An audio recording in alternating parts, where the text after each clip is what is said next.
Welcome to Silver State Pediatric Skilled Nursing Facility. My name is Brandon Murphy, and I'm going to take you on a tour of our beautiful building. We are a 36-bed facility that is Nevada owned and Nevada operated. All of our current owners and operators live in Nevada. Most of us live right here in Las Vegas. So we are not part of a large corporation. We are very much a startup. This is a $14.1 million project. No expense was spared in the construction of this building. It is state of the art. One of the things that I often like to point out is the thickness of our walls. This building was designed to be energy efficient, which I'm incredibly grateful for. One of our owners is concerned about the environment, and so that was important to him. We are currently standing in the lobby. This is the main entrance, and visitors will all come through this entrance. This door will be locked at all times from the outside in so that we can protect the children. This is a pretty secure building. So what will happen is visitors will get buzzed in. There's a doorbell. Visitors will push the doorbell, and then they will get buzzed in by the receptionist. The receptionist will sit here. And then even if, or I should say even once people get into this area, they still cannot get into this building. There are 3 entrances into the patient care areas. However, all 3 are locked at all times. So visitors will go through this door, and that will lead into the main patient care area. My office is to the left, and my function is to be the director of nursing. My goal is to interact with everybody that comes through this building and know who's here at all times. As I give this tour, you'll notice that there is a lot of artwork, and when we first got the keys to the building, we invited a bunch of local artists to come in and paint, and they did so on their own time. We didn't pay for it. It wasn't a budgeted item, but we're incredibly grateful for the artists that dedicated their time, including the group from UNLV, College of Fine Arts, that donated this metal artwork. And all of our artists. I can't name them all because this video would take too long, but a lot of our artwork, like this piece right here, was provided by our CNA. So we have a CNA named Jessica that works at night, and she has been painting the building pretty much since we got the keys. So there's a lot of artwork that she did, and it's absolutely beautiful. I'm gonna move next to the administrative corner of our building. This is not a patient care area. This is the administrative corner. So this is our business office, manager's office, our administrator's office, and then we have an administrative conference room. It is important to me as the director of nursing that when staff come to me and they come to my office, that my office be a safe place. So any discussion that happens in my office will be a safe discussion. If a need arises, when needs arise, and maybe there's an educational need, I will provide that in my office. But when we start to move into here, we know it's a little bit more serious of a discussion. I hope that doesn't happen very often. My goal is to lead by education, not discipline.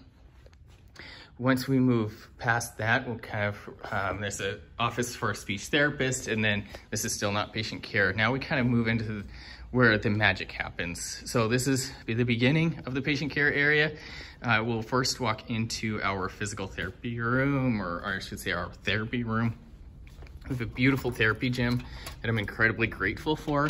The artwork is absolutely beautiful, as it is throughout our building. One of the unique things that we did is we included oxygen and suction in the therapy room, and that was done on purpose. This room can double as a treatment room. So if a provider, that being an advanced practice nurse or a physician, if they need to do some kind of procedure, that can be done in here. One of the things that's really important to me is that when children are in their rooms, that their rooms be a safe place. That's their home, they live here. And so I don't want kids to be stressed out in their rooms. I feel like once a child is in their room, they should know they're safe. What's really cool is on the ceiling, in between those 2 air vents, is ceiling tiles. Just kidding. That is reserved for the live tour. So come and tour our beautiful building, at least before we open. We are hoping to open soon. As we exit the gym, one of the things that we are immediately greeted by, and you've probably already seen him a little bit, is our friend Charlie. Charlie is a representation of the Nevada state bug, the dancing damsel dragonfly. And if you Google pictures of him, he's actually a cute bug. That's a little bit of a cartoon version of him, but he kind of does look a little bit like that. And then I call this Charlie's, oops, sorry. I call this Charlie's eyes. After we move from the therapy gym, we move into the dining room.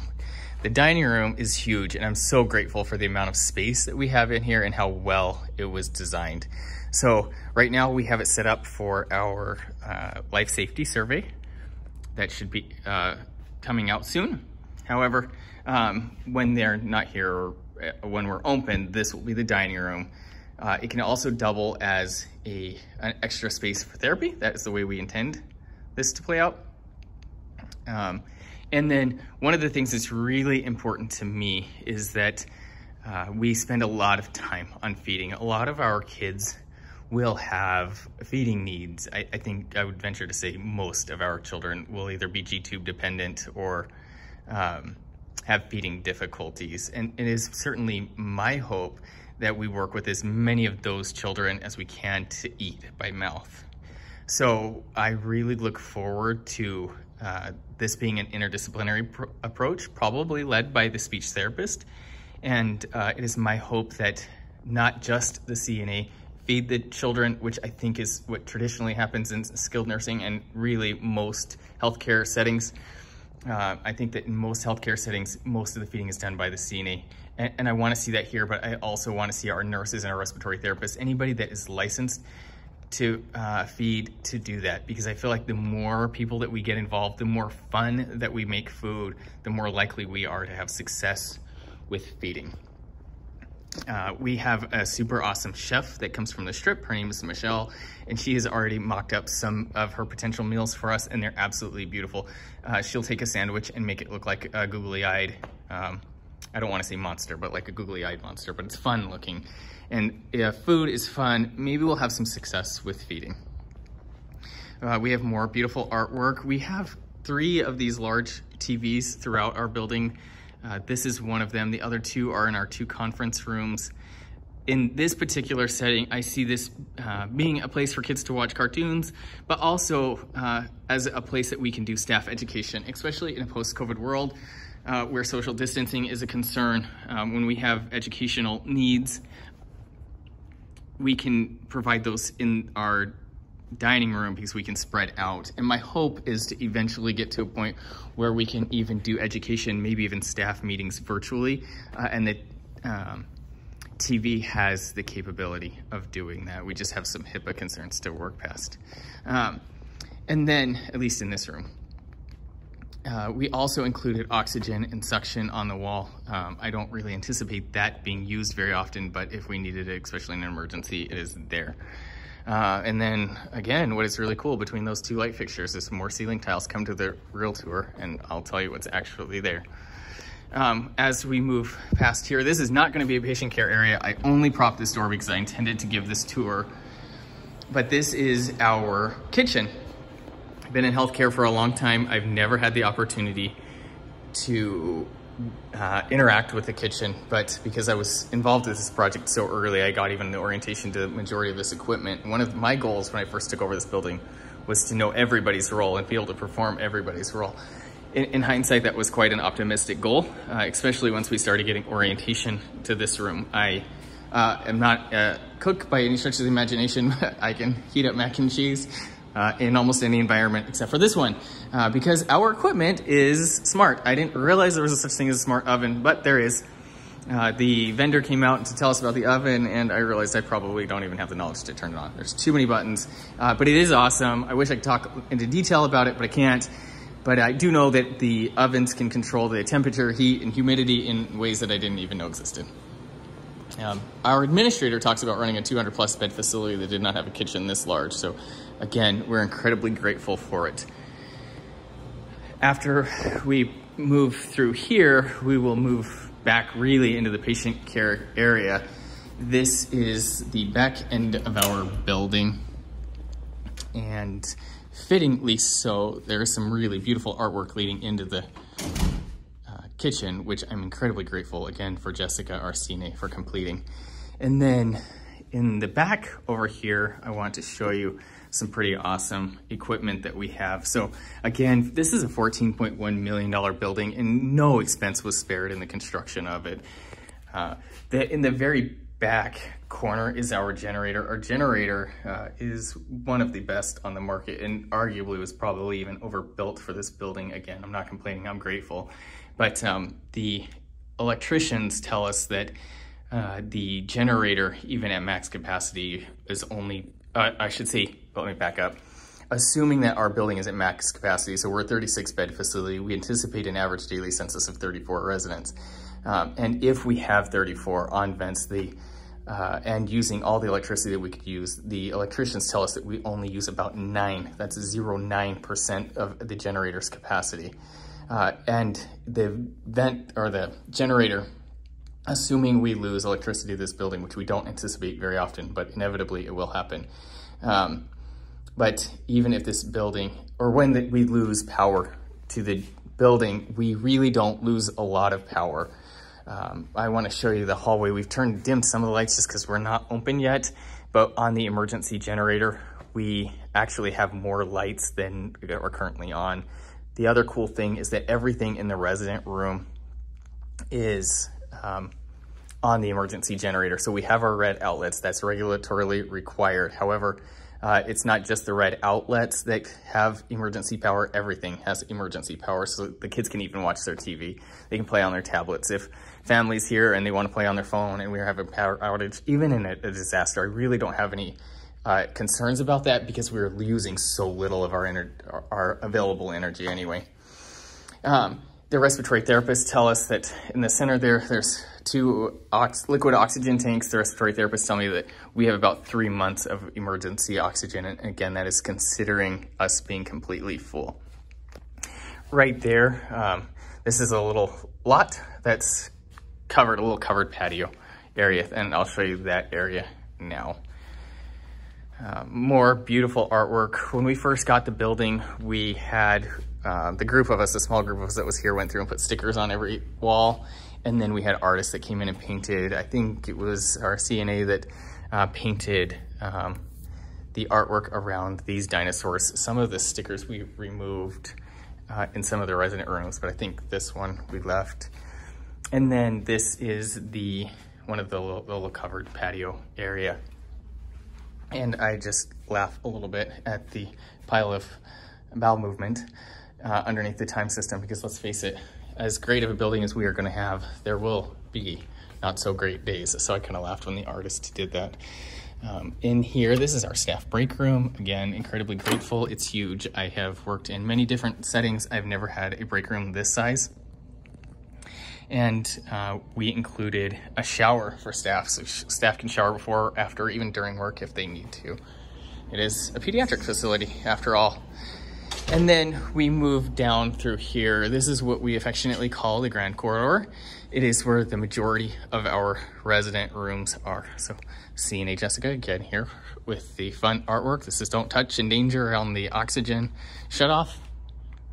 And then we have a very nice little laundry room. It's kind of messy now. Again, we're just getting ready to open.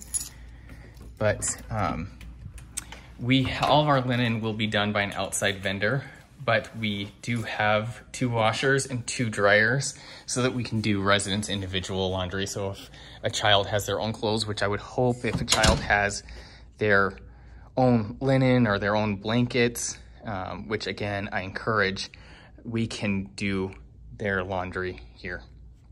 More beautiful artwork. This was done by our occupational therapist, Lucia. One of my favorite rooms is right here. All of our rooms are decorated either with stickers or with artwork. This is my favorite room, or one of my favorite rooms. Maybe my favorite room. This is the puppy dog room that was, again, done by CNA Jessica. She did a lot of our artwork for us. But, and it's absolutely beautiful, isn't it? So a lot of cool things that happen in this room, or in all of our rooms, and all of our rooms look essentially like this, but one of the great things that we did, or our architects did, is they put the oxygen and suction on the side of the beds. Traditionally, in most facilities that have semi-private rooms, the oxygen and suction equipment is in the center. And then that kind of drives me crazy because when you go in, especially in the middle of the night, to adjust like a vent or adjust oxygen, you really back up and disturb the neighbor. And so now we will have the ability, hopefully, to eliminate that need. Right here, this is really cool. This is a vent call system. So all of our vents have the ability to be connected to our call system. So if the vent alarms, not only does it alarm locally at the site of the vent, but it also alarms at our central call monitor station near the stations. I've tried to avoid using the word nurse station, but that's what I'm getting at. And then again, just because we have red outlets does not mean that our white outlets are not on the emergency generator. They are. And again, even if the world is caving in, if we have power to this building, I encourage people to use their electronics. Keep their mind off of whatever's going on outside, maybe just adverse weather. But we have TVs that we've mounted to keep them out of the way.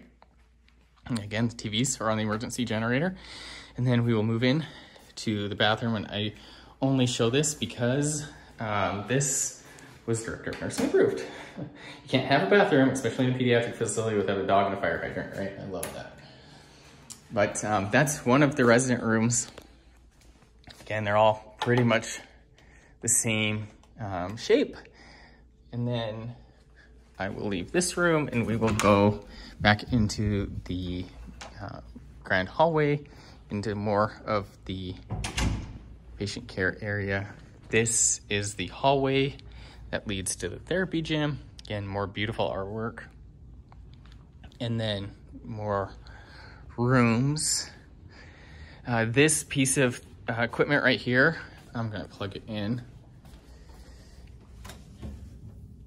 This is a piece of therapy equipment. It's a bubble tube where we will be able to set a child here, and especially for maybe some of the kids that we're trying to teach cause and effect, there's this little switch here, and there are switches that attach to this, and the child can control the color and the flow of water through the tube. It's through like buttons or switches, and so the goal would be to teach things like cause and effect. Ooh, if I touch this button, the tube will turn red, or ooh, if I touch this button, it'll turn purple. And then our occupational therapist did the artwork around it, which is pretty fitting. And then more resident rooms. There's the big Charlie. This is pretty cool. Hopefully we'll get to a point where we don't have COVID and the kids can actually touch it, but it is designed to be touched. It's a sensory tool. It's got all kinds of different textures on it. And he's just really cute. And then that again it's the main entrance, and my office is to the left. And then we move into the next area of the building, just more resident rooms, one of the stations. Again, I hate the word nurses station because there's a lot more people that sit here other than just nurses. So throughout the video, you'll hear me say station. That's what I'm referring to. And more resident rooms. This one right here seems to be one of the crowd favorites. This is called Blossoms and Butterflies by Jennifer. And it is absolutely beautiful. I really feel like this is going to be some little girl or teenage girl's dream room. Isn't that cool? And then I'll move over here to the shower room. Again, no expense was spared in this building. The shower rooms are huge. So we have 2 shower rooms that are capable of accommodating 1 resident at a time. And the other one's just a mirror image of this. What's unique about this room is we have the ability to turn the temperature up high so that we can keep the kids warm as the temperature, or as they're being bathed, because it gets cold. And then one of the things that I learned as they were doing the art is that you can actually do paint and make it 3D. So this piece of artwork is actually 3D with 3D glasses. It pops off the wall, which is pretty cool. Again, this artwork was donated to us. And we have more resident rooms. This is the back area of, or I should say the front area of the building. This faces Charleston Boulevard. And then this is our other station.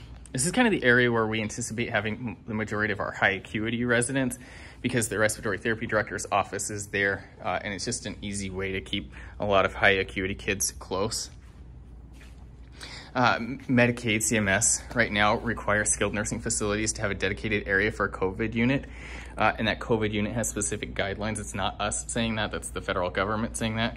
We have dedicated this area to be our COVID unit because we can separate it easily, because there's 4 resident rooms, a total of 6 beds that could be used for either COVID, which we don't anticipate. It's actually our policy not to admit COVID residents, but we will have to do, at least as of the filming of this video, we do have to isolate residents when they first come in until they're COVID negative and asymptomatic. So this will be kind of that isolation area. So this just happened to be designed in such a wonderful way that we can block this off. If we have to, we can put up plastic tape. That's the way we've designed our policy. Again, that's way worst case scenario. It's just being safe in planning and following federal laws and rules. We're gonna walk into 111. This is what the room that we kind of have set up as a model.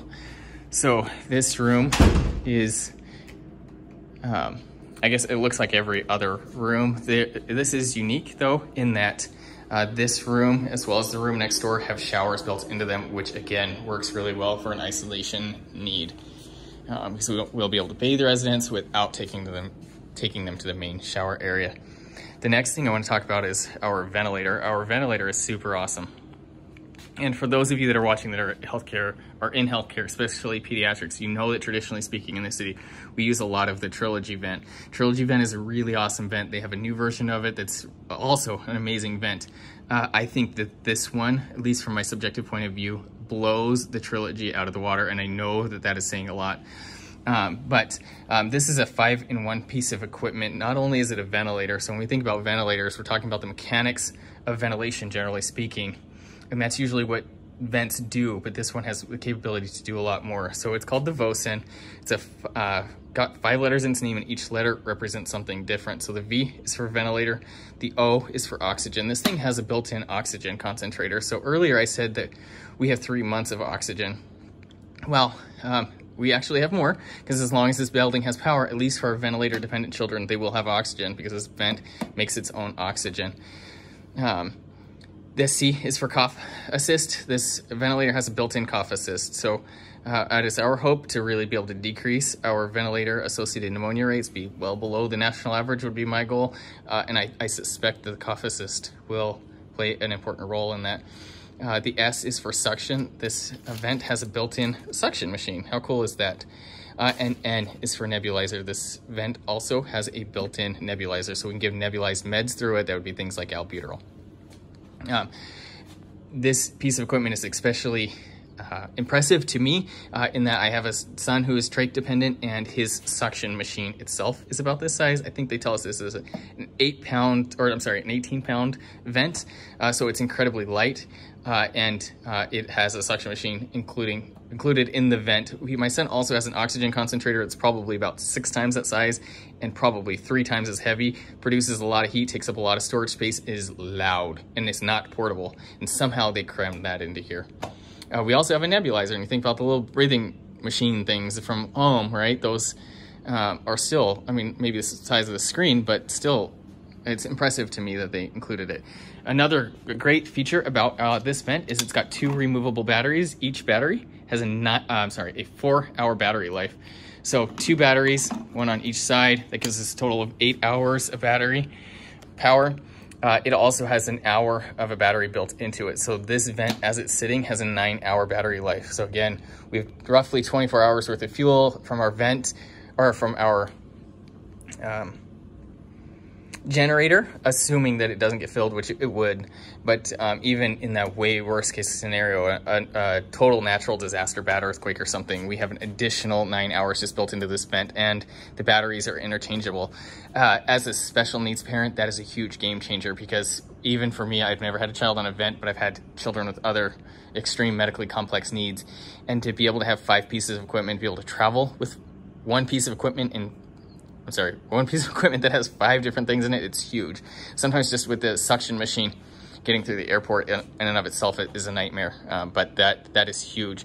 Plus, with its long battery life, that means people can travel. We are working with AA Medical to be able to provide that when patients are discharged, so they'll be able to go home on it. And I really would encourage our competitors and our acute care partners to look at this vent. It's a pretty amazing piece of equipment.